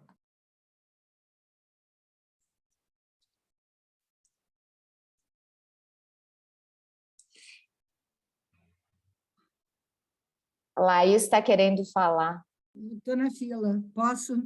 Pode? Primeiro de tudo, encantada, como sempre, saudosa, como sempre, um pouco de nostalgia, de tietagem, do tempo que éramos pouquíssimos, né? Época de Beth Madureira, Sandra. Muito feliz. Ainda que a gente dormia na escola. Muito emocionada. E depois Godelive e tudo mais em Arraso, né? Índia depois também, eu ainda tive esse privilégio de sair de Arras para a Índia. E agora eu fui privilegiada porque estou pertinho de você, que era um grande sonho. Então, te agradeço imenso, te acompanho sempre e estarei de volta em breve. Estou no processo de recuperação motora e me encorajei muito agora, mais do que já estava. Obrigada demais, Ivaldo. Obrigada, Rubens, por esse reencontro. Muito bom.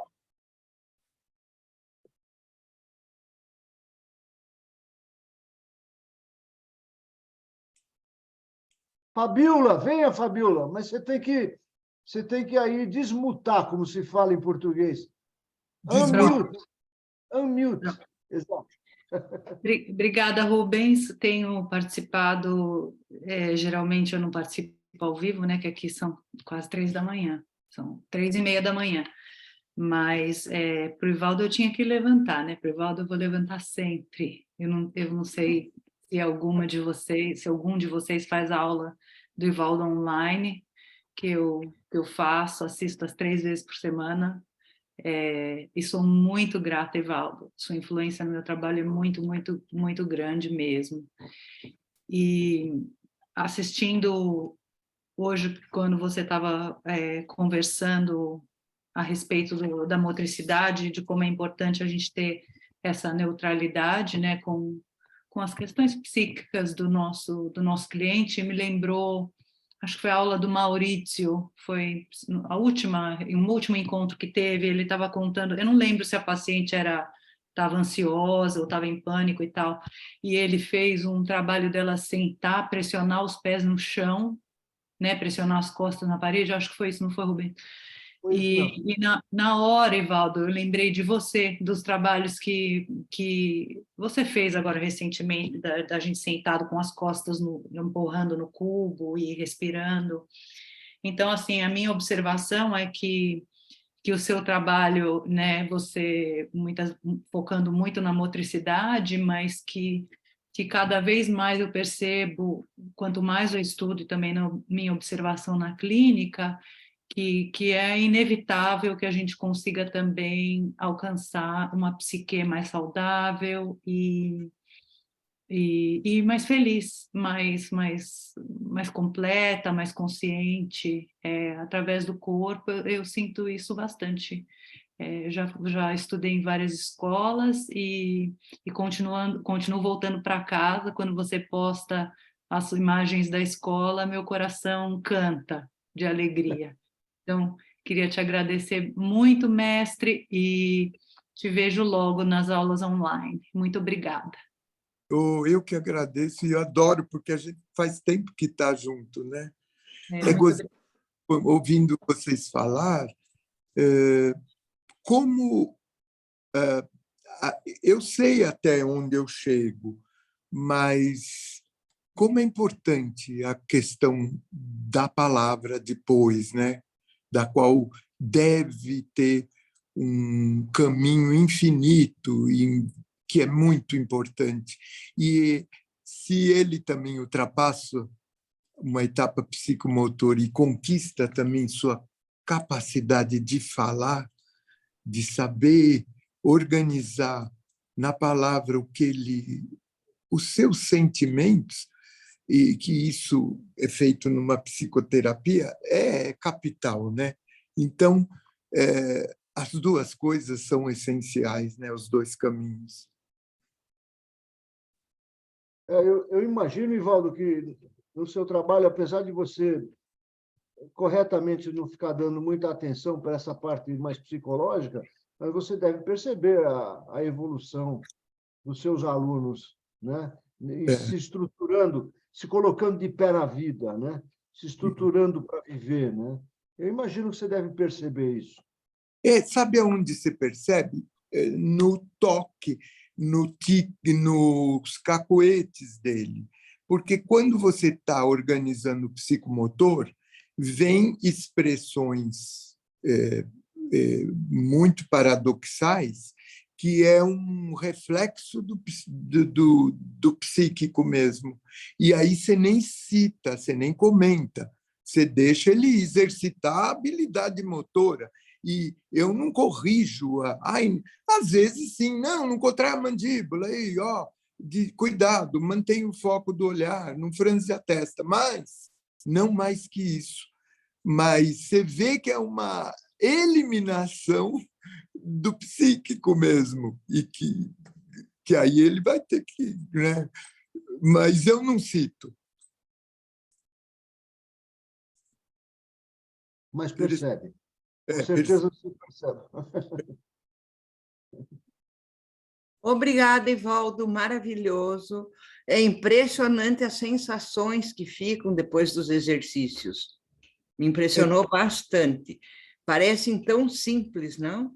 E mexem profundamente, né? Com a estrutura toda da pessoa. Muito interessante. Obrigada. Obrigado, eu. Obrigada, Evaldo. Eu fui fazendo associações com o nosso trabalho, né, enquanto psicoterapeuta corporal, e tem tudo a ver com o seu trabalho, né? Foi muito interessante essa experimentação, né? Ainda estou sentindo os efeitos dela, e sempre fui uma admiradora do seu trabalho, né? Moro em Salvador, então lhe acompanho pelas redes sociais, pelos livros, e estou muito grata, Rubens, por estar tendo essa oportunidade de conhecer mais de perto o seu trabalho. Muito obrigada. Eu que agradeço de ter você aqui.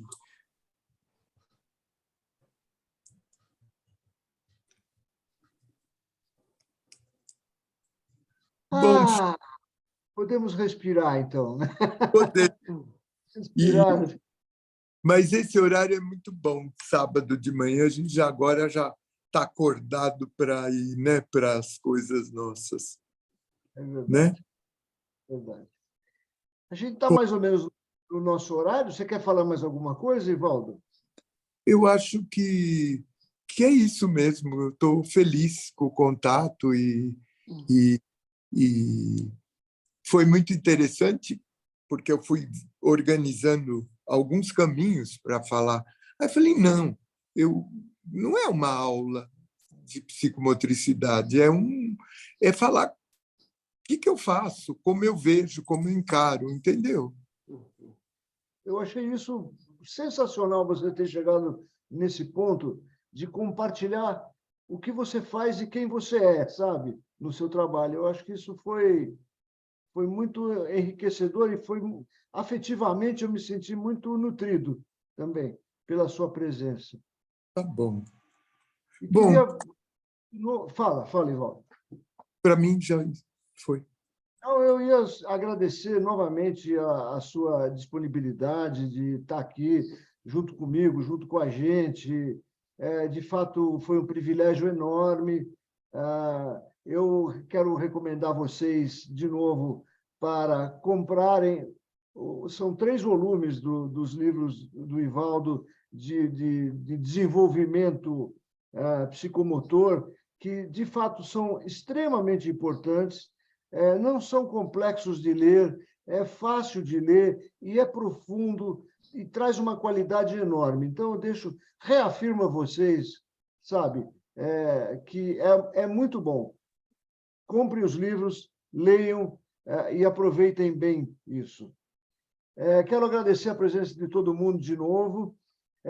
Daqui a 15 dias será o nosso último encontro com o José Cota.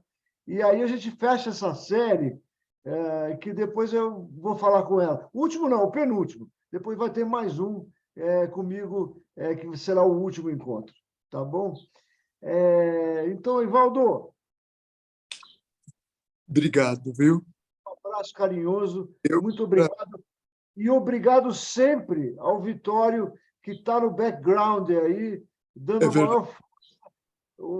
Só errei o nome, né? Botei o Evaldo Bertazzo, apareceu o Vitório, mas todo mundo sabe que ele é o Evaldo, né? E eu sou o Vitório, então tá tudo bem. Eles trocaram de cidade hoje, né? Eu tô com o celular dele, que eu dava com pouca bateria, deixei o meu com ele. Eu lembro daquela palestra da Hanna, que tinha, acho que era o Rogério, não sei, alguém que estava trabalhando com as medicinas indígenas, né? Hoje eu estou com uns convidados aqui do Acre e a gente vai fazer um trabalho lá, que é aqui perto, no quilômetro 68. Então, se alguém tiver interesse, vai ser hoje, sábado. Que maravilha. Tá bom. Legal. Valeu. Interessante, muito bom. Abração. Obrigado, Rogério. Um abração. Até a próxima. Tchau, pessoal. Até a próxima. Bom feriado. Tchau. Gente, muito obrigada. Obrigada, Rubens. Tchau. Tchau, tchau.